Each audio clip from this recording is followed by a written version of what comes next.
নমস্কার বন্ধুরা, কাজল হেসেলে সবাইকে স্বাগত। তো বন্ধুরা দেখো, আজ আমি তোমাদেরকে করে দেখাবো ভেন্ডি আলুর তরকারি। কিন্তু এই ভেন্ডি আলুর তরকারি তো আমরা অনেক রকমভাবেই খেয়েছি, খুবই ভালো লাগে, কিন্তু এরকম ম্যাগি ম্যাজিক মশলা দিয়ে কোনো দিনও করে খাওয়া হয়নি। তো আজ আমি এটা করে দেখাবো। দেখো, দেখতে থাকো। এই দেখো, তো ভেন্ডি আলু তরকারির জন্য অবশ্যই ভেন্ডি, আলু সরু লম্বা করে কেটে নিয়েছি, পেঁয়াজ কুচি নিয়েছি, টমেটো নিয়েছি, আর এই দেখো একটা ম্যাগি মশলার প্যাকেট নিয়ে নিয়েছি। এতে স্বাদ হয়ে যাবে একেবারেই আলাদা। তো একবার ঘরে বানিয়ে খাওয়ালে একদম মাঝে মধ্যেই অর্ডার হবে যে ওইভাবে ভেন্ডি আলুর তরকারিটা করো। তো তাই দেখতে থাকো বন্ধুরা কীভাবে আমি করছি। জানি আমি তোমরাও খুব ভালো করতে জানো, কিন্তু তবু আমি কীভাবে করছি সেটাই তোমাদের দেখাচ্ছি। তো দেখতে থাকো। দেখো, প্রথমেই আমি কড়াইটা গ্যাসে বসিয়ে দিয়ে তোমার সর্ষের তেল দিয়ে দিলাম। রান্নাটা অবশ্যই আমি সর্ষের তেলেই করব। আর দিয়ে দিলাম আলুটা ভাজা বসিয়ে দিলাম।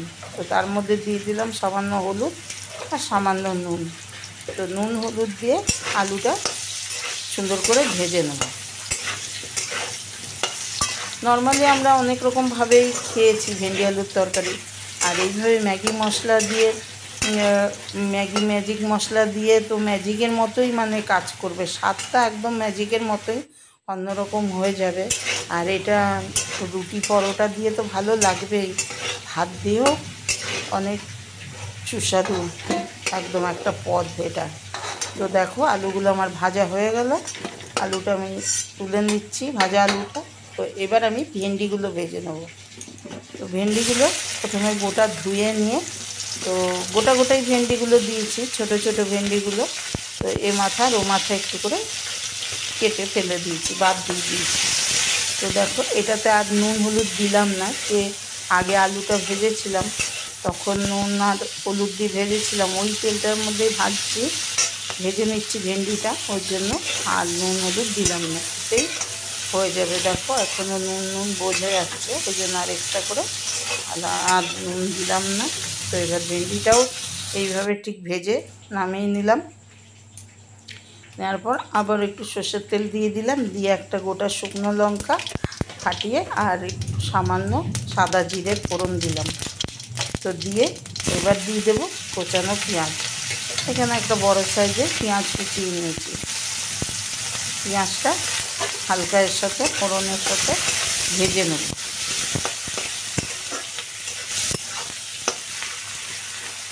দেখো, এইভাবে কুচানো পেঁয়াজটা ভেজে নিচ্ছি। তোমরা ইচ্ছা করলে আরও ছোট ছোট করে কাটতে পারো।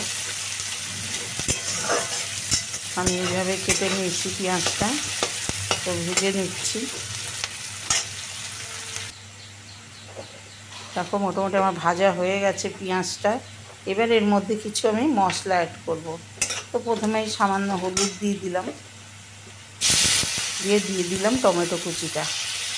টমেটোটা খুবই পাকা ছিল, একদম নরম। তো টমেটো কুচিটা দিয়ে দিলাম। তারপর একটু নাড়াচাড়া দিয়ে একটু আদা বাটা দিলাম।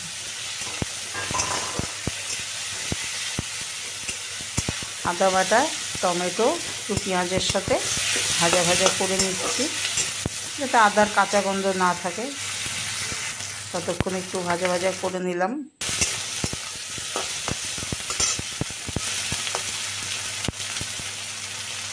হয়ে গেছে। এবার আমি দিয়ে দিচ্ছি হাফ টিস্পুন লঙ্কার গুঁড়ো, হাফ টিস্পুন ধনে গুঁড়ো, হাফ টিস্পুন জিরে গুঁড়ো, একদম সামান্য সামান্য হাফ টিস্পুন করে দিলাম, খুব বেশি দিলাম না এখানে,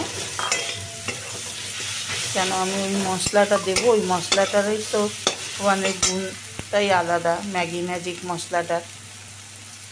তো এবার দিয়ে দিলাম আর একটু আন্দাজ মতো হলুদ। ব্যাস, এটাকে একটু জল দিয়ে কষিয়ে নেব।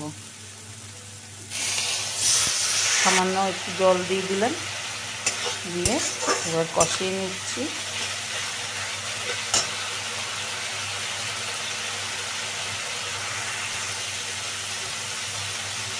এবার দিয়ে দিলাম আন্দাজ মতো নুন, নিয়ে আরও ভালো করে কষিয়ে নিচ্ছি। অনেকটাই তেল ছেড়ে দিয়েছে। এবার এর মধ্যে ভেজে রাখা আলুটা দিয়ে দিলাম।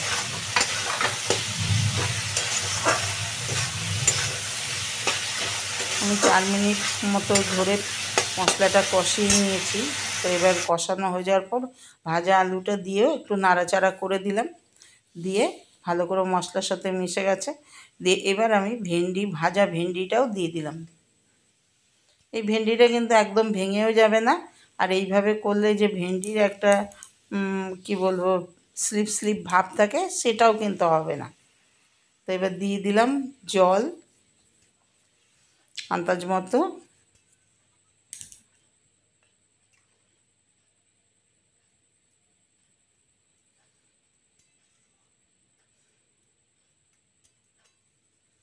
ব্যাস এবার ফুটতে দেবো, ফুটে উঠলেই হয়ে যাবে। দেখো ফুটছে। তো ভেন্ডি আলু সবই সেদ্ধ হয়ে গেছে, মোটামুটি কষানোতেই সেদ্ধ হয়ে গেছে। আর তো বন্ধুরা জানোই ভেন্ডি সেদ্ধ হতে বেশি সময় লাগে না। তো বন্ধুরা দেখতে থাকো আমার আজকের এই রেসিপি। তোমাদের কেমন লাগলো একটু কমেন্ট বক্সে কমেন্ট করে জানাবে। আর অবশ্যই তোমরা করে খেয়ে দেখবে। যদি ভালো লাগে লাইক শেয়ার কমেন্ট করতে ভুলবে না। তো এবার দেখো হয়ে গেছে, আমার তরকারিটা নামানোর সময় হয়ে গেছে। এবার দেখো আমি এই ম্যাগি ম্যাজিক মশলাটা দিয়ে দিলাম।